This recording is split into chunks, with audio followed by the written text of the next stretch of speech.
President Trump is just like famous Democratic President Franklin Delano Roosevelt. Here's why. But you can't have a judge in Boston running foreign policy in places all over the country because he's got a liberal bent or he's a radical left person. It's no secret that Trump doesn't like judges that don't agree with him, and he would replace them if he could. Federal judges, including the Supreme Court, aren't afraid to rule against the Trump administration, and President Trump hasn't been shy about voicing his displeasure.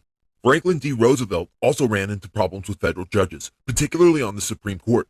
Coming off his 1936 landslide presidential victory, he felt that he had the full-hearted support of the American people.